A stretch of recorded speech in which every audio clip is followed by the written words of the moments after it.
Hey folks, Lucas Welsh here. We got an update on the Takamine. We're on day 6 of our intensified humidity program. Okay, and I'm happy to say we've had great results. Really good progress. We're getting close. So I've been measuring every couple days to see where we're at. And what we've been doing is we've been keeping 4 of these snake type humidifiers in there and every other day. So today, when I pulled them out, 2 of them were dry, 2 of them still had a bit of moisture in. So we're getting there. Okay, just for a quick update on the numbers. This is where we were when we started this program.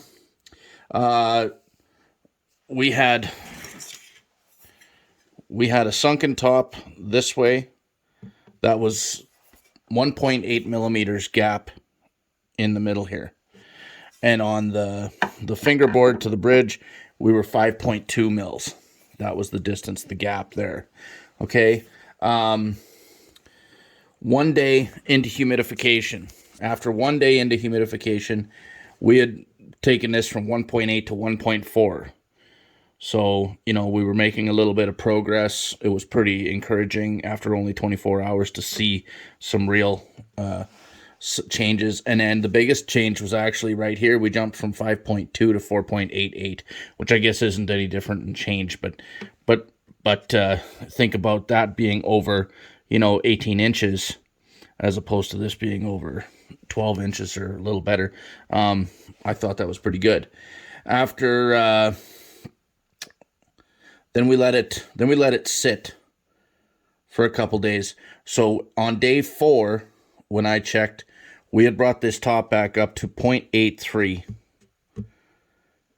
and this was at 4.42.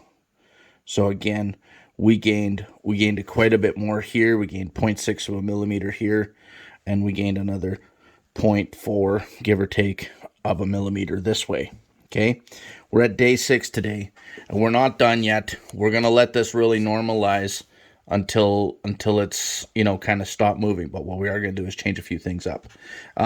Today, when I put this straight edge on here, I'm happy to report that the gap is way less. Okay, it is coming back, and it's coming back. It's not in shape. There's a couple little dishes on either side here, and I'm hoping that those go away with a little more humidity. But we're actually at 0.12 is the gap right here in the middle, and we're at an even 4 millimeters, 4.01, I guess, from here.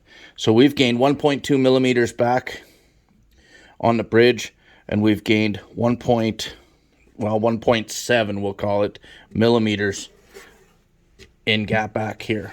That's just with humidifying. I haven't done anything else. Just keeping some humidity up to this guitar. So this guitar was severely dry. And that's just a really good word to the wise out there, folks. In the wintertime, we're here in Canada, in Saskatchewan especially, it's dry. We get big cold snaps. That furnace starts working, sucks all the humidity out of the air.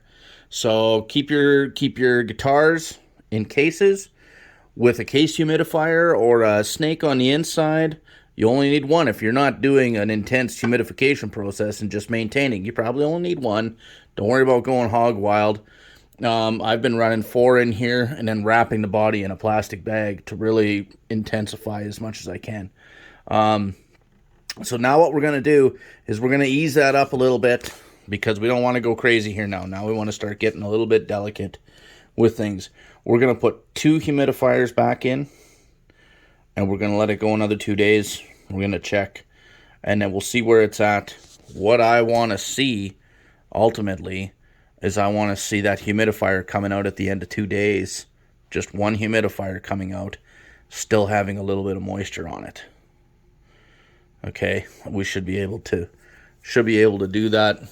It shouldn't be a big deal, I think. So anyway, thanks for sticking with me here, and hopefully we can get this bad boy strung up in the next week or so here and see if we can see if we've resolved enough issues that we're going to get away with maybe just doing a bit of setup to make this thing play, which is ultimately the goal, the customer's goal. They don't, you know, it's a nice guitar, but is it worth spending $500 to do a neck reset on? I don't know. Anyway, cheers.